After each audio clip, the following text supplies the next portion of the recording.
Selamat pagi Bapak Ibu sekalian dan juga saudara-saudara sekalian, salam sehat. Perkenalkan, nama saya Tania Hamdani, saya dari Batu Kandik B, dan hari ini saya akan membagikan sedikit edukasi terkait PHBS di kedaruratan.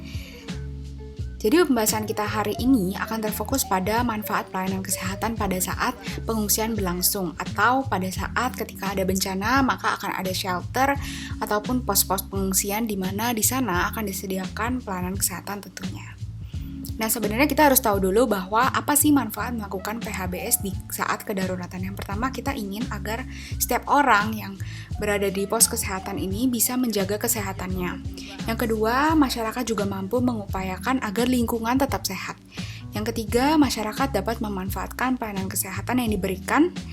Dan yang keempat adalah setiap ada masalah yang dapat diatasi dengan cepat jika sudah tahu akar permasalahannya apa.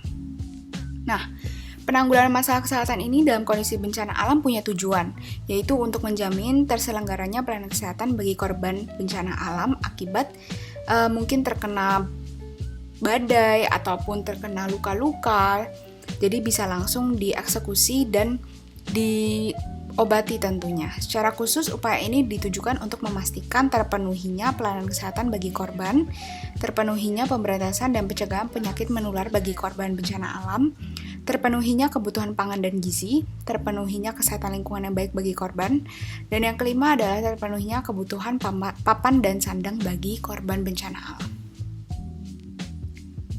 Nah, pelayanan kesehatan ini apa saja sih yang bisa diperoleh? Yang pertama adalah pemeriksaan kehamilan. Seperti yang kita tahu, kalau saat bencana alam mungkin aja di dalam keadaan situ ada seorang ibu hamil ataupun ibu menyusui. Maka dari itu perlu sekali untuk adanya pengecekan pemeriksaan kehamilan. Di sini direkomendasikan bahwa pengecekan ini paling sedikit dilakukan selama 4 kali. Lalu ada pemeriksaan kesehatan bayi dan balita. Menimbang bayi dan balita untuk mengetahui sejauh apa pertumbuhan balita atau bayi, memberikan vitamin A dosis tinggi dan imunisasi dasar lengkap ini diberikan oleh petugas kesehatan. Lalu jika terjadi panas atau demam akibat imunisasi, ini merupakan efek dari imunisasi sehingga mungkin tidak perlu terlalu khawatir.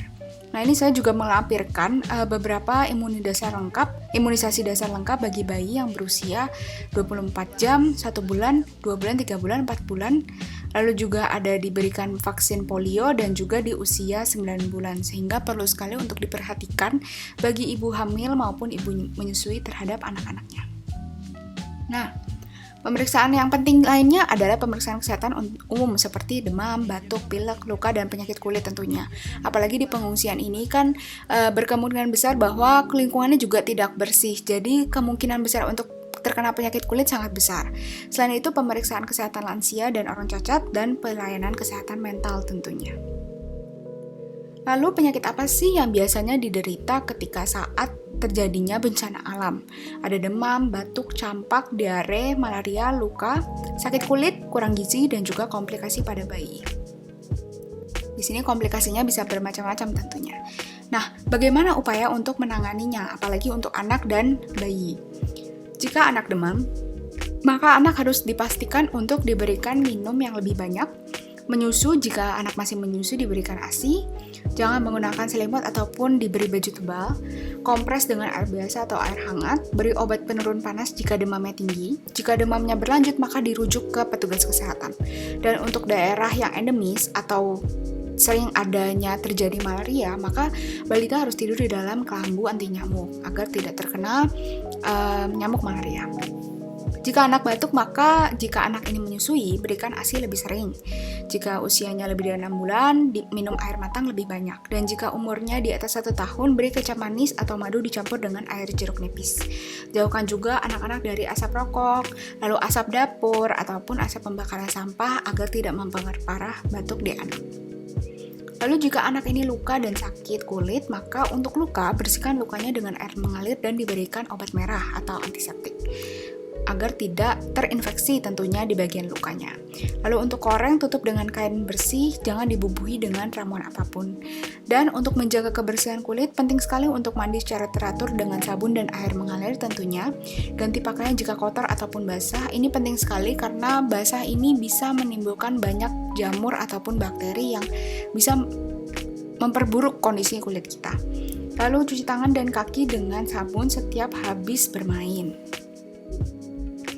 Nah, jika anak diare, maka untuk bayi berusia kurang dari 6 bulan tetap diberikan ASI. Jika anak masih menyusu, terus berikan ASI dan juga empasi. Lalu berikan juga cairan Oralit setiap anak buang air besar. Jika tidak ada Oralit, maka bisa berikan air matang, kuah sayur, ataupun air kelapa. Lalu jangan beri obat apapun kecuali diberikan oleh petugas kesehatan. Berikan obat zinc sesuai dengan dosis yang diberikan petugas kesehatan selama 10 hari berturut-turut. Larutkan obat zinc dalam 1 sendok makan agar air matang. Dan untuk berikutnya akan saya bahas terkait imunisasi yang perlu dilaksanakan ketika terjadinya bencana alam di pengungsian. Nah, di sini imunisasi campak perlu diberikan dalam keadaan darurat. Kenapa begitu? Karena dalam keadaan darurat biasanya masyarakat akan berkumpul di sebuah tempat yang akan mempermudah transmisi dari penyakit kulit ataupun campak, sehingga menularnya pun akan semakin mudah tentunya. Nah, untuk anak-anak berusia kurang dari 15 tahun harus diimunisasi terutama campak walaupun sudah pernah mendapatkan sebelumnya. Campak ini memang lebih berbahaya di anak-anak yang kekurangan gizi dan juga tinggal di lingkungan yang tidak sehat. Nah, kita harus ingat juga bahwa pengungsian ini berkemungkinan lingkungan yang berbeda dari lingkungan biasanya. Biasa di sini maksudnya adalah lingkungan bersih pada umumnya. Jadi, anak-anak akan lebih mudah untuk terkena campak sendirinya. Anak yang menderita campak juga harus dijauhkan dari anak yang lain tentunya agar tidak tertular dan diperiksakan kepada petugas kesehatan untuk diberikan vitamin A berdosis tinggi. Selain itu ada yang namanya vaksinasi tetanus. Nah, ini penting sekali untuk orang dewasa, khususnya pria dewasa. Kenapa? Karena termungkinkan sekali bahwa pria dewasa ini mendapatkan luka-luka dari mungkin membantu orang sesama atau mungkin membantu para pengungsi juga. Nah, kalau misalnya lukanya ini infeksi, maka bisa jadi dia infeksi penyakit tetanus. Nah, ini yang berbahaya juga kan pastinya.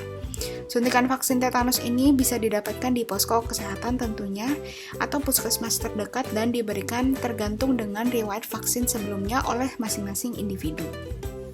Nah, ini merupakan seri akhir dari PHBS di keadaan darurat. Terima kasih banyak karena sudah mendengarkan dari seluruh edukasi sosialisasi ini.